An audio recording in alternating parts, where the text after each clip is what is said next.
সূর্যটা মাথার কাছে চলে আসবে ভাই সেদিন।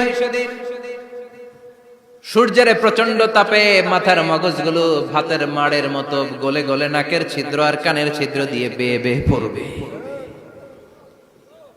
জিহ্বাটা তৃষ্ণায় বেরোতে বেরোতে নাভি পর্যন্ত এসে ঝুলে থাকবে কুকুরের মতো, ক্লান্ত শ্রান্ত ঘর্মাক্ত পেরেশান, বাঁচানোর কেউ নাই।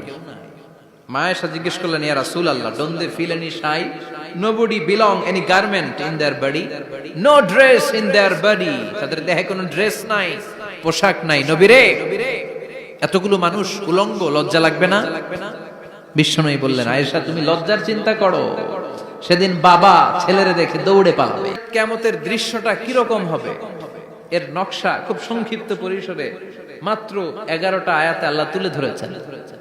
আপনি মনোযোগ দিয়ে কানগুলো খরগোশের মতো খাড়া করে যদি কথাগুলো শুনেন, আপনার মনে হবে আপনি এখানে বসে কিয়ামত চোখে লাইভ দেখতেছেন। লাইভ আল্লাহ এমন ভাবে বলেছে, সুবহানাল্লাহ পড়েন। তা আসুন আমরা সরাসরি কিয়ামতকে দেখে আসি, আসলে কিয়ামতটা কেমন। বর্ণনা করছেন কে? আল্লাহ। সূরার নাম হচ্ছে সূরাতুল কারিয়া। কি নাম? আওয়াজ করে উত্তর দিতে হবে। সূরার নাম আল কারিয়া। চিৎকার মেরে বলেন, সূরার নাম কি? আল কারিয়া। এটা মাক্কি সূরা। কি সূরা? বিশ্বনবীর জীবনের দুইটা পর্ব, একটা মাক্কি পর্ব আর একটা মাদানী পর্ব। এটা মাদানী পর্বে নাজিল হয়নি, এটা নাজিল হয়েছে মাক্কি পর্বে। এই সূরার আয়াত সংখ্যা 11। এটা কোরআনের 101 নম্বর সূরা। এটা আল কোরআন আল কারীমের 30তম পারায় অবস্থিত একটা সূরা। আমাদের অনেকেরই মাশাআল্লাহ মুখস্থ আছে, আছে না? ইমাম সাহেব নামাজে প্রায় পড়ে, অনেকেরই মুখস্থ। শুনতে শুনতে কবে যে মুখস্থ হয়েছে আমাদের নিজেরাও জানি না। সুবহানাল্লাহ পড়েন। কোরআনের ভেতরে খালি বরকত, এটার সাথে লাগলেই বরকত, মসজিদে গেলেই বরকত। মনের অজান্তে আমরা এই সূরাকে মুখস্থ করে ফেলেছি। কিন্তু এই সূরার ভেতরে যে আল্লাহ কোরআনের কিয়ামতের এত চমৎকার নকশা এঁকেছেন, এত প্রামাণ্য বর্ণনা দিয়েছেন, এটা আমরা অনেকে জানিই না। আসুন আমরা এই সূরার আলোকে দেখার চেষ্টা করি যে কিয়ামতটা কিরকম হবে। আল্লাহ একটা শব্দকে এই সূরার শুরুতে 3 বার উল্লেখ করে আমাদের দৃষ্টি আকর্ষণ করেছেন। আল্লাহ tried to draw our attention by mentioning 3 times a word, and that is al-qari'ah. আল-কারিয়া শব্দটাকে তিনি 3 বার উল্লেখ করে আমাদের দৃষ্টি আকর্ষণ করেছেন। একটা শব্দ 3 বার বললে মানুষের দৃষ্টি আকর্ষিত হয় না?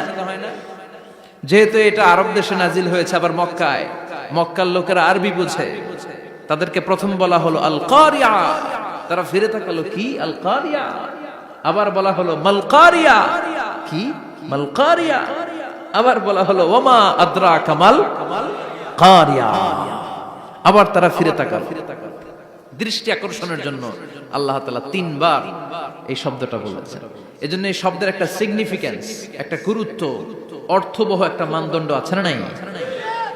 আল কারিয়া শব্দের অর্থ হচ্ছে বিকট আওয়াজ। আল কারিয়া মানে কি? কথা বলেন, আরো জোরে বলেন। বিকট আওয়াজ।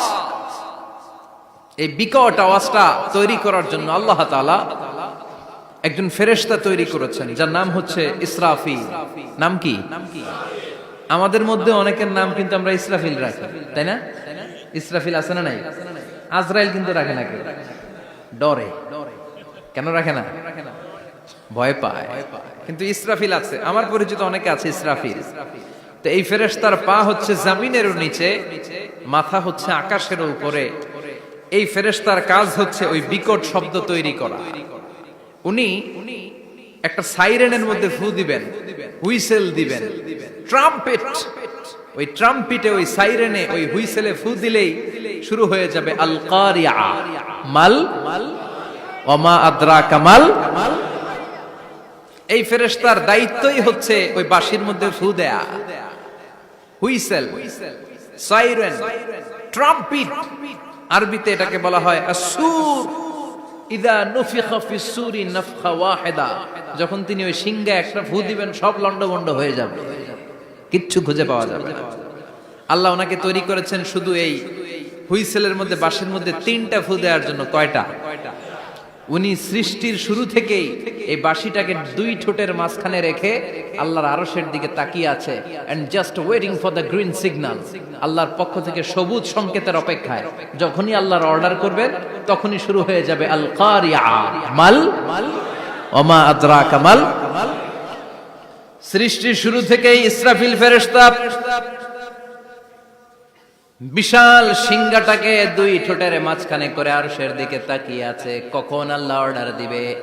অর্ডার দিতে দেরি, ফুৎকার দিতে দেরি নাই, ঠিক কিনা? বিকট আওয়াজ, গগন বিদারী শব্দ, প্রচন্ড একটা সাউন্ড, জাইগান্টিক সাউন্ড, যে আওয়াজ, যে শব্দ কেউ শুনে নাই। শুনছেন? পৃথিবীতে আপনারা কে সবচেয়ে বেশি আওয়াজের কিছু শুনেছেন? সবচেয়ে বেশি আওয়াজ আপনার জীবনে ঘটেছে কোন জায়গায়? কি দেখেছেন যে অনেক আওয়াজ হয় সেখানে? বলেন তো। হ্যাঁ, বজ্রপাত। বজ্রপাতের আওয়াজ আপনি শুনেছেন, বিকট আওয়াজ, তাই না? বজ্রপাতকে আঞ্চলিক ভাষায় আপনারা কি বলেন? হ্যাঁ, ঠেড়া। ঠেড়া অনেক জায়গাতেই বলে ঠেড়া। নোয়াখালীতে বলে ঠেড়া হচ্ছে, হেতের উপরে আল্লাহ ঠেড়া হচ্ছে, আছে না নাই? তো এই যে ঠেড়া, বজ্রপাত, ইংরেজিতে বলে থান্ডার, আসলে এটার আওয়াজ বড় ভয়ঙ্কর, প্রচন্ড আওয়াজ।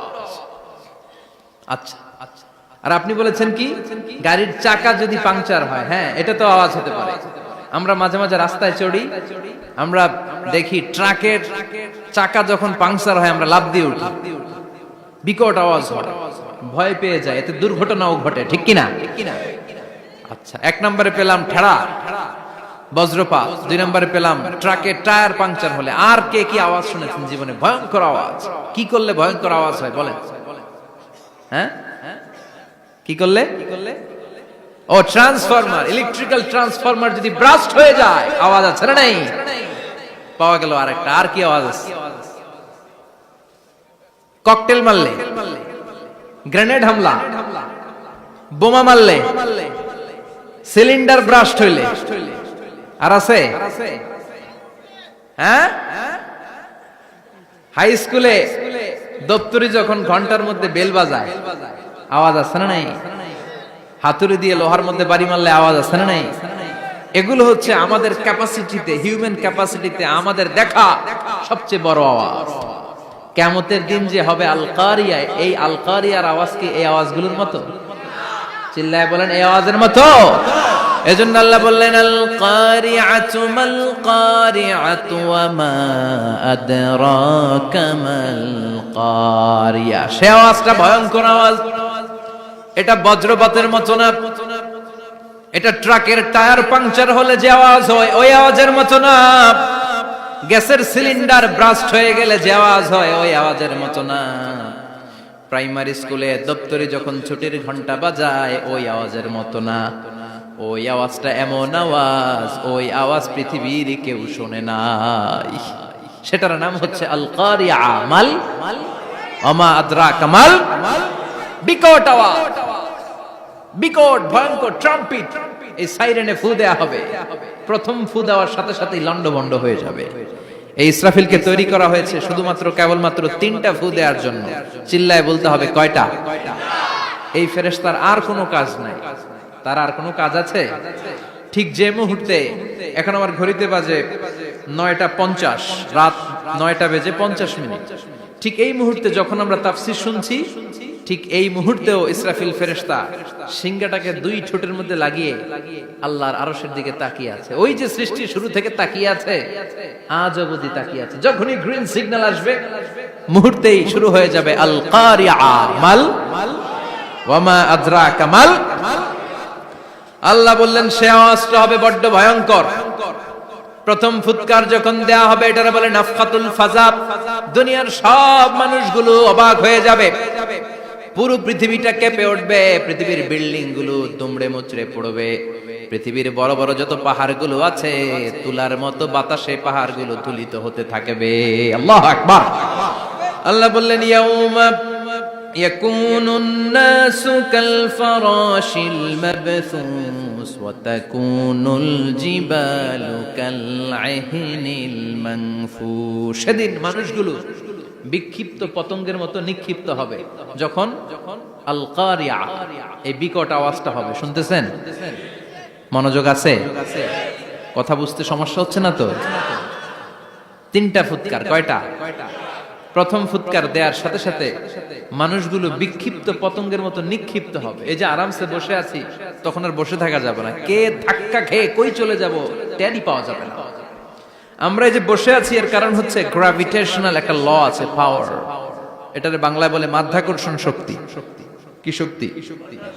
কথা বলেন। কে আবিষ্কার করছে এটা? হ্যাঁ, কে? বিজ্ঞানের নিউটন, আইজাক নিউটন আবিষ্কার করেছে। আপেলকে সে নিচে পড়তে দেখে গবেষণা করে পেয়েছে গ্র্যাভিটেশনাল পাওয়ার। ওইটা থাকার কারণে পৃথিবীর সেন্টার সবকিছুকে নিচের দিকে টানে, নিজের দিকে টানে, ফলে আমরা বসে আছি। কিন্তু এই মাধ্যাকর্ষণ শক্তির বাইরে যদি আমরা আকাশে উঠে যাই, আর কিন্তু কোনো টানাটানি নাই, আপনি শূন্যে ভেসে থাকবেন। নভোচারীরা মহাশূন্যে যে ভেসে থাকে, কিয়ামতের ওই ধাক্কার ভাইব্রেশন যখন শুরু হয়ে যাবে, পুরা পৃথিবীটা মুহূর্তের মধ্যে কেঁপে উঠবে। এমন কম্পন, এমন আওয়াজ পৃথিবীবাসী আর আগে আর শোনে নাই। একটা ধাক্কার চোটে মানুষগুলো ছিটকে কে যেন কই পড়ে যাবে, কেউ টের পাবে না। কে কই চলে গেছে হিসাব নাই। সব থাকবে ওই টাইমে। সব থাকবে না? কেউ থাকবে টয়লেটে, কেউ থাকবে ঘুমে, কেউ থাকবে বাজারে। আপনাদের নিমসার বাজার তো থাকবে তখন, না থাকবে? কই যে লন্ডভন্ড হয়ে যাবে হিসাব নাই। কে যে কোথায় ছিটকে পড়বো আমরা জানি না। বিক্ষিপ্ত পতঙ্গের মতো আমরা নিক্ষিপ্ত হব। শীতকালে আমার দেশের ছেলেরা রাত্রেবেলা ব্যাডমিন্টন খেলে, র্যাকেট খেলে না? নিমসারে বোধহয় খেলে টেলে না, খেলে। তো ওরা বাঁশ গেড়ে দেয় ক্ষেতের মাঝখানে। কি গাড়ে? এরপর বাঁশের মধ্যে লাগায় কি? লাইট। লাইট গুলো লাগালে দেখবেন ক্ষেতের গ্রামের পোকাগুলো এসে লাইটের মধ্যে ছিটকে ছিটকে পড়ে। আমাদের অবস্থায় পোকার মতো হবে তখন। আল্লাহ সেটাই বললেন, ইয়াউমা ইয়াকুনুন নাসু কাল ফারাশিল মাবসুস। বিক্ষিপ্ত পতঙ্গের মতো মানুষগুলো নিক্ষিপ্ত হবে। ওয়া তাকুনুল জিবালু কাল আহিনিল মানফুশ। তুলাকে যখন পিটানো হয়, ধ্বনিত করা হয়, দেখবেন তুলার ছোট ছোট কণা বাতাসের মধ্যে ভাসতে থাকে। ফু মারলে আরো দূরে যায়, আরো বাতাস আসলে উড়ে উড়ে যে কোথায় চলে যায় টের পাওয়া যায় না। সুবহানাল্লাহ। বিশাল বিশাল পাহাড়গুলো এরকম ধ্বনিত তুলার মতো সামনে উঠতে থাকবে, একটা পাহাড়ও টিকবে না। বাংলাদেশের সবচেয়ে বড় পাহাড়ের নাম কি জানেন? তাজিংডং পর্বত। কিন্তু সবচেয়ে বড় পাহাড় হচ্ছে গারো পাহাড়, ময়মনসিংহ। ওটা থাকবে কিয়ামতের দিন। আল কারিয়া, মাল কারিয়ার সময় টিকবে ওটা। তাজিংডং বিজয় সবচেয়ে বড় পর্বত শৃঙ্গ। কোথায় এটা? বান্দরবান। এটা টিকবে? কেউকারাডাং একটা আছে না? চিম্বুক আছে না? টিকবে? টিকবে না। পৃথিবীর সবচেয়ে বড় পাহাড় মাউন্ট এভারেস্ট নেপালে 29,035 ফিট উঁচু, টিকবে? ইউরোপের সবচেয়ে বড় পাহাড় আল্পস পর্বতমালা টিকবে না। আমেরিকার সবচেয়ে বড় পাহাড় আলাস্কা পর্বতমালা টিকবে না। আরব বিশ্বে বিশাল একটা মাউন্টেন রেঞ্জ আছে, ওইটার নাম তুর পাহাড়, ওইটাও টিকবে না। একটা পাহাড়ও থাকবে না। পাহাড়গুলো ভেঙে দুমড়ে মুচড়ে তুলার মতো ধ্বনিত হতে থাকবে। চিৎকার করে পড়েন আল্লাহু আকবার। এই যে 5 তলা, 7 তলা, 10 তলা দেদারসে টাওয়ার উঠতে শুরু করেছে, বিল্ডিং বাড়তে শুরু করেছে। কিয়ামত যখন শুরু হবে, আল কারিয়া যখন শুরু হয়ে যাবে, রব্বুল আলামিন পুরো পৃথিবীটারে ধরে একটা ঝাঁকুনি মারবে। ওই ঝাঁকুনির চুটে 8 তলা 10 তলা বিল্ডিং গুলো টিকবে নাকি? 30 তলা 50 তলা হলে তো আর ভাঙবে না। বুর্জ আল খলিফা ভাঙবে না। দুবাইয়ের বুর্জ আল খলিফা সবচেয়ে উঁচু টাওয়ার এটা। কিংডম টাওয়ার এটা নাকি আরো উঁচু হবে, 1000 মিটার উঁচু হবে। টাইপেডাং 101, মালয়েশিয়ার Petronas twin tower, Shanghai tower, Kaaba ঘরের পাশে বুর্জ আল খলিফা, যেটাকে সবাই বলে জমজম টাওয়ার, টিকবে? কথা বলেন টিকবে?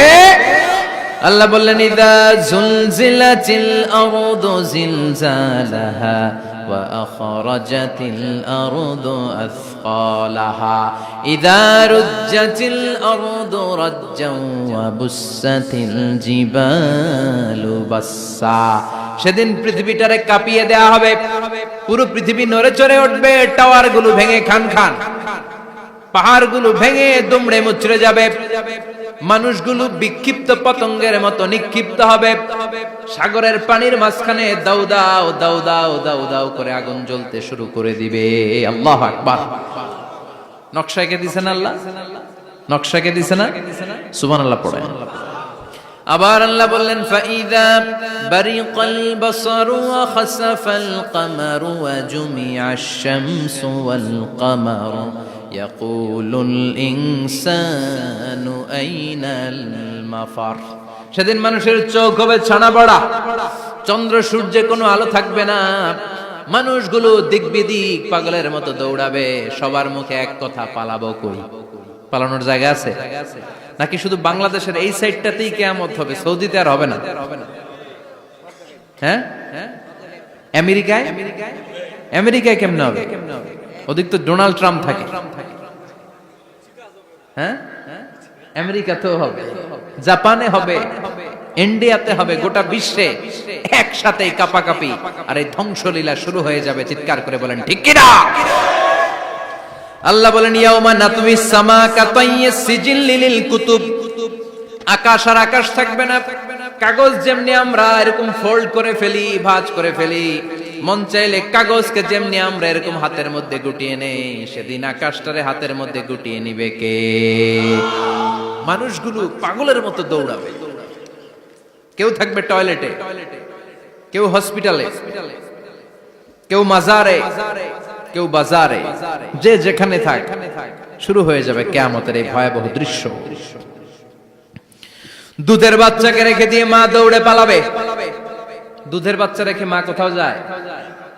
কলিজার টুকরা এটা, দুধের বাচ্চা, এটারে ফেলে মা কোথাও যায় না।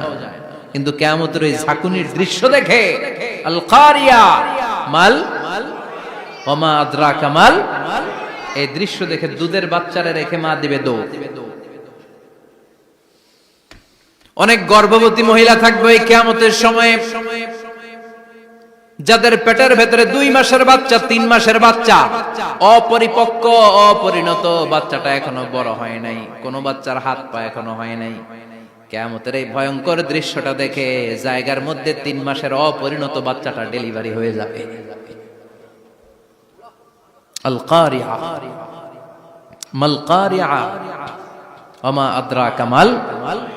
পৃথিবীর যখন এরকম দৃশ্য, আল্লাহ তাআলা ইসরাফিলকে বলবেন, ইসরাফিল তোর তো 3টা ফুৎকার দেওয়ার দায়িত্ব ছিল, দিয়েছে কয়টা? চিল্লায় বলেন কয়টা? এবার আল্লাহ বলবেন এবার দ্বিতীয় ফুৎকার দে। কয় নাম্বার ফু দিবে? ওই ফু দেওয়ার সাথে সাথে ইসরাফিল প্রথম ফুৎকার দিয়ে জায়গা মতো এরকমই দাঁড়ায় থাকবে, আবার যখন গ্রিন সিগন্যাল পাবে মুহূর্তের মধ্যে আরেকটা ফু দিয়ে দিবে। ফু দেওয়ার সাথে সাথে পৃথিবীর সব মানুষগুলো মরে শেষ, কেউ থাকবে? থাকতে পারবো আমরা? থাকার জন্য আসছি।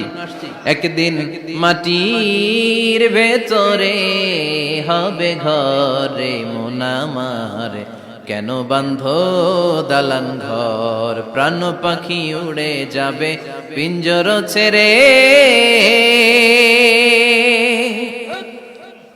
ধরা ধামে সবই রবে তুমি যাবে চলে, বন্ধু বান্ধব যত মাতা পিতা দ্বারা সুত সবই হবে তোমার পরে মন আমার, কেন বাঁধো দালান ঘর, একদিন মাটির ভেতরে হবে ঘরে মন আমার, কেন বাঁধো দালান ঘর। ঠিক কিনা? এই গানের কথামালাটা খুব সুন্দর না?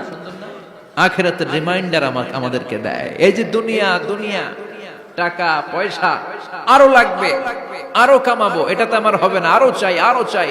এই প্রতিযোগিতা, এই কম্পিটিশন, ওর 5 তলা আমার লাগবে 7 তলা, ওর আছে 20 লাখ আমার লাগবে 30 লাখ, প্রতিযোগিতা আছে না নাই? এগুলো আমাদেরকে পাগল বানিয়ে দিয়েছে। মোহাচ্ছন্ন করে ফেলেছে। পৃথিবীটা আসলে একটা মরীচিকা, ধোঁকা, লোভ লালসা, আজ আছে কাল নাই।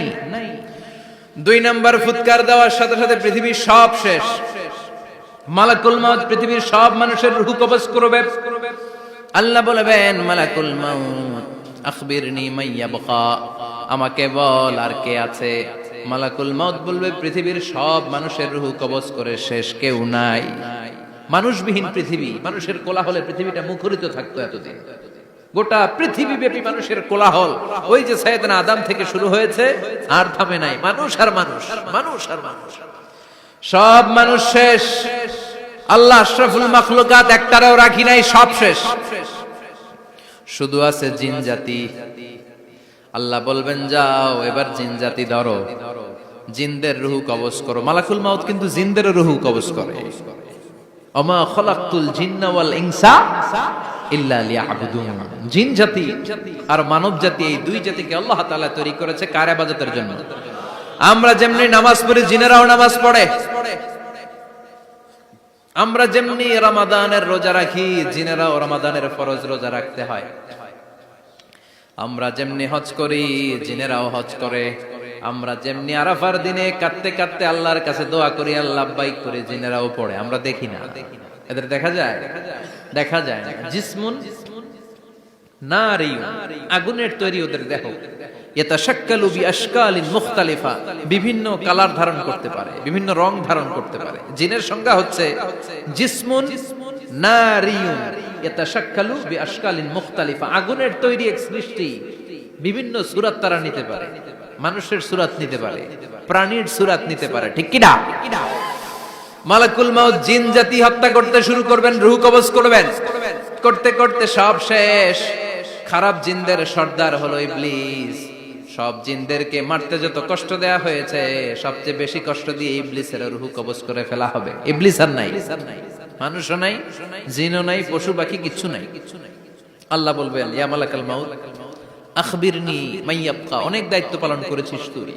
মানুষ মারলি, জিন মারলি, মৎস্যকুল মারলি, পাখি মারলি, সব মারলি, এবার আর কে বেঁচে আছে বল। মালাকুল মাউত বলবে, আল্লাহ আর কেউ নাই, খালি ফেরেশতারা আছে। কারা আছে? মালাইকা।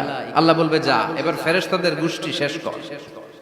মালাকুল মাউত একটার পর একটা ফেরেশতার রূহ কবজ করবে, একটার পর একটা, একটার পর একটা করতে করতে সব ফেরেশতা। ফেরেশতাদের সংজ্ঞা হচ্ছে জিসমুন নূরিয়ুন ইয়াতাশাক্কালু বিআশকালিন মুখতালিফা, আলোর তৈরি, নূরের তৈরি একটা দেহ, চাইলে বিভিন্ন সূরত ধারণ করতে পারে। জিন আর ফেরেশতার পার্থক্য বুঝেছেন? জিন কিসের তৈরি?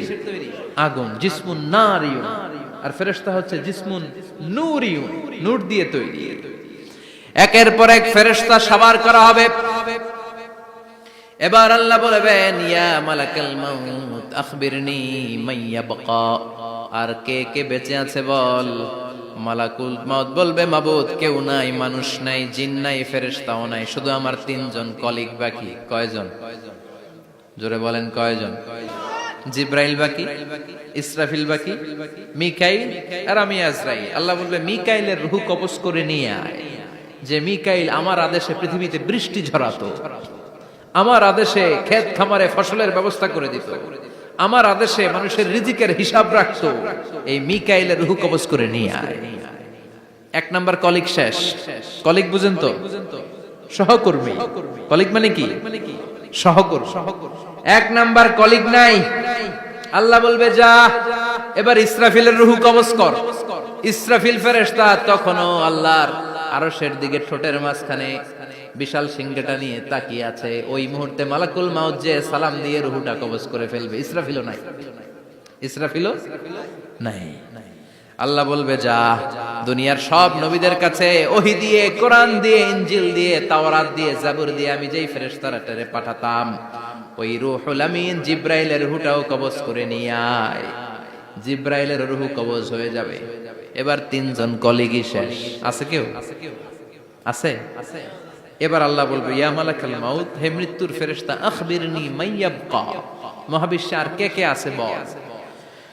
আজরাইল বলবে, কেউ নাই, মানুষ নাই, জিন নাই, ফেরেশতা নাই, আমার কলিগরাও নাই, আমি বড় একা। এখন আমি একা হয়ে গেছি, আল্লাহ আসি শুধু আমি, মালাকুল মাউত তোমার হুকুমের গোলাম, আর আনতাল হাইয়ুল কাইয়ুম তুমি শাশ্বত চিরঞ্জীব, তুমি তো মরবা না, আমি আছি। ভাবছে উনিও থাকবে, উনি আর আল্লাহ থাকবে। আল্লাহ বলবে মালাকুল মাউত এবার তুই মর, এবার তুই মর। এই কথা শুনে মালাকুল মাউতের খিচুনি উঠে যাবে, আজীবন মারছে, আজকে মরবে,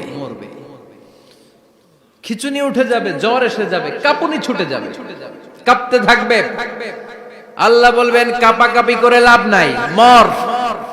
মালাকুল মাউত বলবে মাবুদ এইটা আবার কেমন কথা, সবাই রে আমি মারলাম, আমি মরুম কেন? আমি না মারছি, আমি না মেরেছি, আমি মরবো কেন? আল্লাহ বলবেন কথা নাই, মর। ও আল্লাহ আমি কেন মরবো? আমি না দুনিয়ার সবাই রে মারলাম। আল্লাহ বলবেন কুল্লু নাফসিন যায়িকাতুল মাউত, পৃথিবীর প্রতিটা আত্মারে মৃত্যুর স্বাদ নিতে হবে রে মালাকুল মাউত, তুইও মরবি, মর। কাঁপতে কাঁপতে আল্লাহ বলবে জান্নাত আর জাহান্নামের মাঝ বরাবর যে দাঁড়া। মালাকুল মাউত দাঁড়াবে, এই দৃশ্য দেখার মতো তখন কেউ থাকবে না, থাকবে কেউ নাই। মালাকুল মাউত কাঁপতে কাঁপতে, আল্লাহ বলবেন কেঁপে লাভ নাই, কেঁদে লাভ নাই, মরতে তোকে হবে। Everyone has to take the test of death, সবাইকে মৃত্যুর স্বাদ আস্বাদন করতে হবে, মর, মরে যা, মুত ইয়া মালাকাল মাউত।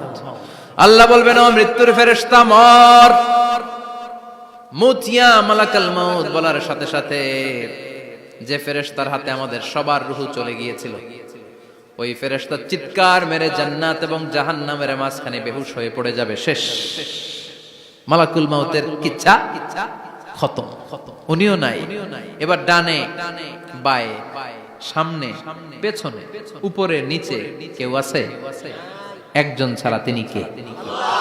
কুল্লু মান আলাইহা ফানি ওয়া ইয়াবকা ওয়াজহু রাব্বিকা যুল জালালি ওয়াল ইকরাম ফাবিআইয়ি আলাই রাব্বিকুমা তুকাযযিবান। এই জমিনে যারা আছে সব শেষ হয়ে যাবে, একজন ছাড়া, তিনি কে? আল্লাহ তখন হুঙ্কার দিয়ে একা একাই বলবেন, একা একাই বলবেন ইয়া আরদু আইনা আশজারুকা, ও পৃথিবী তোর বড় বড় গাছগুলো কোথায়? আপনাদের নিমসারে বট গাছ আছে? কোথায় আছে বট গাছ? অনেক জায়গায় থাকে না বট গাছ বিশাল, ওইটাকে কেন্দ্র করে শিরকের আখড়া জমে ওঠে, ওখানে মোমবাতি লাগায়, লাল সালু দেয়, নাচানাচি করে, এরকম বট গাছের আখড়া আছে নাই? আল্লাহ বলবে ইয়া আরদু, হে পৃথিবী, আইনা আশজারুকা, তোর বড় বড় গাছগুলো আজকে কোথায়? ইয়া আরদু আইনা আনহারুকা, হে পৃথিবী তোর বড় বড় নদীগুলো কই? পদ্মা নদী কই? মেঘনা নদী কই? ব্রহ্মপুত্র কই? গঙ্গা নদী কই? মিসিসিপি, মিসৌরি কই? নীল নদ কোথায়? আমাজন কোথায়? ৬৬৯৫ কিলোমিটার লম্বা, উগান্ডার ভিক্টোরিয়ার কাম্পালা থেকে এর অববাহিকা শুরু। পৃথিবীর সবচেয়ে বড় যে নদীটা নীল নদ, মিশরে এই নদটা ছিল, আমি দেখেছি, ঘুরেছি এর উপর দিয়ে অনেক। 5 বছরের নীল নদের পানি আমি খেয়েছি। মিশরের নীল নদ ছাড়া কোনো মিঠা পানির উৎস নাই। এজন্য প্রাচীন ঐতিহাসিক, ওনার নাম হিরোডোটাস, উনি বলেছিলেন Egypt is the gift of Nile, মিশর হচ্ছে নীল নদের দান। নীল নদ না থাকলে মিশরে কেউ থাকতো না। আল্লাহু আকবার পড়েন। দুইটা নদী সিদরাতুল মুনতাহা থেকে জান্নাতের কানেকশন নিয়ে পৃথিবীতে এসেছে। একটা হচ্ছে ইরাকের দজলা ফোরাত নদী, আর একটা হচ্ছে মিশরের নীল নদী। সুবহানাল্লাহ পড়বেন না? 5 বছর আমি এই নীল নদের পানি খেয়েছি যখন মিশরে ছিলাম। সরাসরি না, মিশরীয় সরকার পাইপলাইন দিয়ে এই পানিকে রিফাইনিং করে জনগণের জন্য পৌঁছে দেয়। এই নীল নদের নিচ দিয়ে মিশরের